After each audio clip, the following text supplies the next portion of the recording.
60 سال بعد واقعہ سب پیش آئے، اس پر میں تفصیلی گفتگو نہیں کر سکتا، وہ شاہ صاحب تشریف لائیں گے انشاءاللہ، وہ اس پر سیاحت سے تبصرہ فرمائیں گے. تمام شیعہ سنی مورخین، تمام شیعہ سنی مورخین اس بات پر متفق ہیں کہ محرم کی 10ویں کو یہ جو کچھ آج ہو رہا ہے یہ واقعہ کربلا کے پورے 300 سال بعد شروع ہوا. ایک تو خود واقعہ کربلا رسول اللہ صلی اللہ علیہ وسلم سے 60 برس بعد یا 58 برس بعد تقریباً واقعہ خود رسول اللہ کے بعد ہو رہا. پھر اس واقعے کے ٹھیک 300 سال بعد ایک ایرانی نسل شیعہ معز الدولہ دہلوی بویہ خاندان کا اپنی چالاکی، عیاری، مکاری، تقیہ، اس کی بنیاد پر وہ مسلمانوں کی حکومت میں گھسا، وزیر بنا.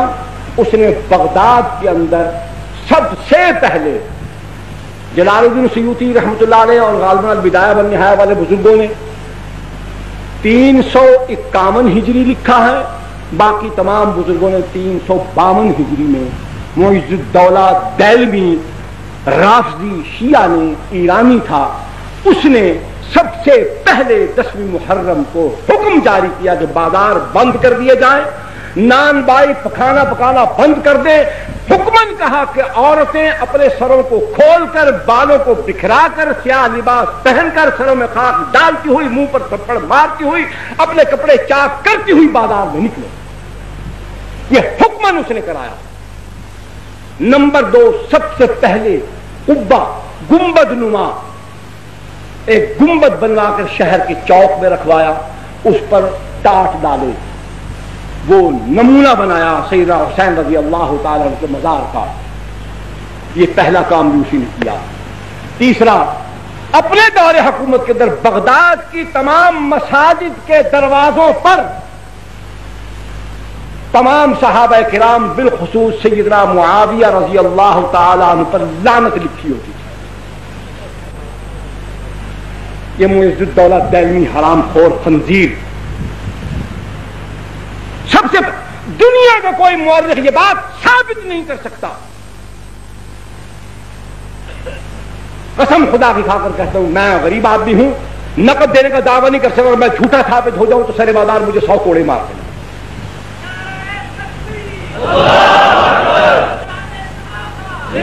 سیدنا حسین رضی اللہ تعالی عنہ کی شہادت کے ٹھیک 300 سال بعد معز الدولہ دہلوی، نام یاد رکھیے، شیعہ تھا، مکاری سے وزیر اعظم بن گیا، بغداد پر قبضہ کر لیا. وہاں اس نے حکمن 10ویں محرم کو یہ کام شروع کروایا.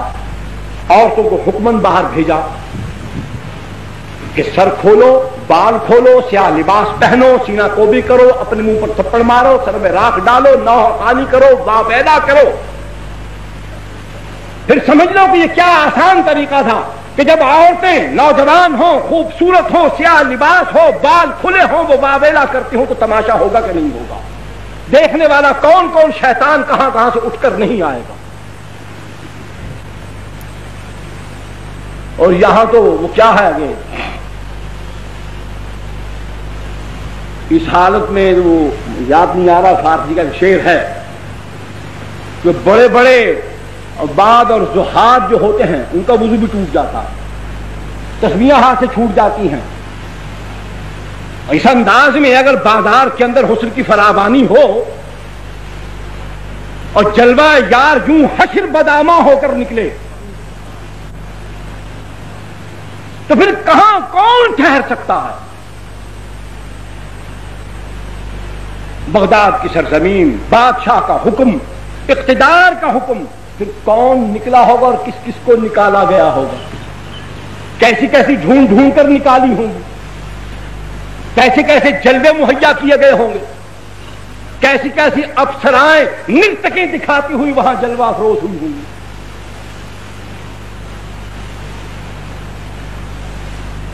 دوسرا، ایران کے اندر قاچاریوں کی حکومت، ناصر الدین شاہ قاچار، اس نے اپنے دور حکومت کے اندر باوجود اس کے سنیے، باوجود اس کے کہ وہ قاجاری رافضی تھے، شیعہ تھے، نسل در نسل سارے قاجار شیعہ حکمران آئے، صفوی خاندان، انہوں نے بڑے ظلم کیے ایران کے اندر۔ حالانکہ یہ مسلمانوں کی مفتوحہ سرزمین ہے، سیدنا عمر بن الخطاب رضی اللہ تعالیٰ عنہ کے زمانے سے لے کر حضرت معاویہ بن ابی سفیان سب کہیے رضی اللہ تعالیٰ عنہ تک یہ ایران کی سرزمین بار بار سر اٹھاتی رہی، اور اس کو اللہ کے پاک پیغمبر کے تربیت یافتہ دنیا کے سب سے اعلیٰ اور مہذب انسانوں نے اس کو جس طریقے سے اس کو رام کرنا چاہیے تھا، تہذیب سکھانی چاہیے تھی، اس کو سمجھایا، سکھایا، لتاڑا پتاڑا چٹھاڑا پتا کیا، دین سمجھایا، لیکن پھر وہاں رافضیت کیوں پھیل گئی؟ بالکل انہوں نے وہی عمل کیا جو عمل آج، میری طرف توجہ فرمائی، جو عمل آج پاکستان میں جاری ہے۔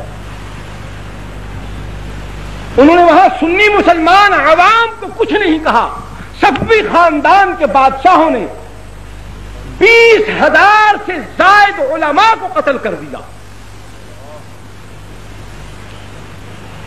صرف علماء کو قتل کیا۔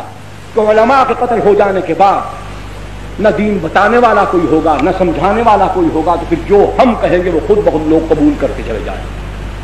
بیداری تو علماء پیدا کرتے ہیں، علم ان کے پاس ہوتا ہے، سمجھاتے وہ ہیں، پڑھاتے وہ ہیں، عقائد کی اصلاح ہو، اعمال کی اصلاح ہو، اخلاق کی اصلاح ہو، سیاسیات کا معاملہ ہو، اجتماعیات کا معاملہ ہو، جب بتانے والوں کو، سمجھانے والوں کو، سکھانے والوں کو، رہبری کرنے والوں کو، قیادت کرنے والوں کو، سیادت کرنے والوں کو، ان سب کو مٹا دیا گیا، جس طریقے سے پاکستان کے اندر احسان اللہ فاروقی کو شہید کر دیا گیا، علامہ احسان اللہ ظہیر کو شہید کر دیا گیا، فیض عالم صدیقی کو بھی قتل کر دیا گیا، مولانا سید منظور الحسن شاہ صاحب ہمدانی رحمۃ اللہ علیہ، خیر بٹانی والے، ان کو شہید کر دیا گیا، مولانا حق نواز شہید رحمۃ اللہ علیہ کو شہید کر دیا گیا، ایثار القاسمی کو شہید کر دیا گیا، عبدالصمد آزاد لئیے والے کو شہید کر دیا گیا، مولوی محمد یوسف فیصل آبادی کو شہید کر دیا گیا۔ کتنے علماء شہید ہو چکے ہیں؟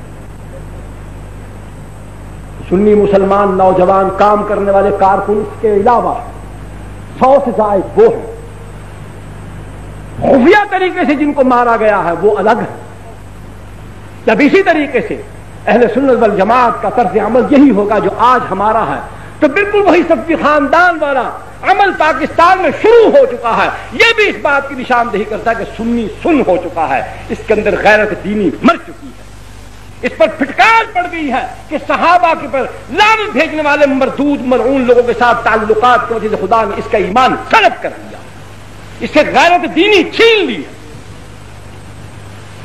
قاجاری خاندان، صفوی خاندان نے ایران کے اندر اسی طرز عمل کے ساتھ رافضیت کو پھیلایا، حکمن وہاں جلوس نکلوائے، پھر اس کے بعد ہندوستان کی سرزمین پر زور و شور کیوں پیدا ہوا؟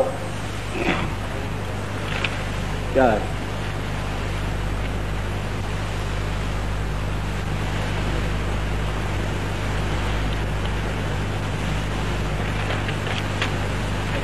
ہندوستان کے اندر بھئی آپ توجہ میری طرف رکھیں، کان اور آنکھ میری طرف رکھیں، ہاتھ جیب میں ڈالتے جائیں، اس پر میں کوئی اعتراض نہیں کرتا۔ بالکل جی، بسم اللہ۔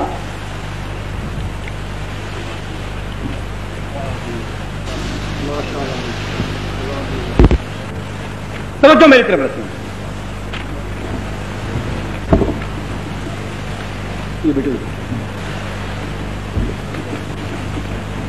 ہندوستان میں اورنگزیب عالمگیر رحمت اللہ علیہ کے بعد لکھنؤ کے علاقے میں، اودھ کے علاقے میں، یہاں ایک گورنر تھا، نمائندہ تھا مغلیہ سلطنت کا۔ مغلیہ سلطنت کے اندر جب زوال آیا، کمزوری آئی، طوائف الملوکی پھیلی، ہر علاقے میں جہاں جہاں کوئی گورنر تھا وہ اپنی طور پر بادشاہ بن بیٹھا، القابات اپنے بنا لیے، اپنے علاقے کو، صوبے کو اس نے خود ایک سلطنت بنا لیا۔ یہ دور تھا، حکومت کمزور ہو گئی، تو وہاں پر بہمنی خاندان جو تھا، انہوں نے لکھنؤ، جونپور اور فیض آباد، ان علاقوں کے اندر انتہائی سختی کے ساتھ، اپنی پوری قوت کے ساتھ، پوری قہرمانی کے ساتھ وہاں پر رافضیت کو فروغ دیا، جو آدمی محرم کے دنوں میں باہر نہیں نکلتا تھا، تعزیے کے جلوس میں شریک نہیں ہوتا تھا، اس کو سزا ملتی تھی۔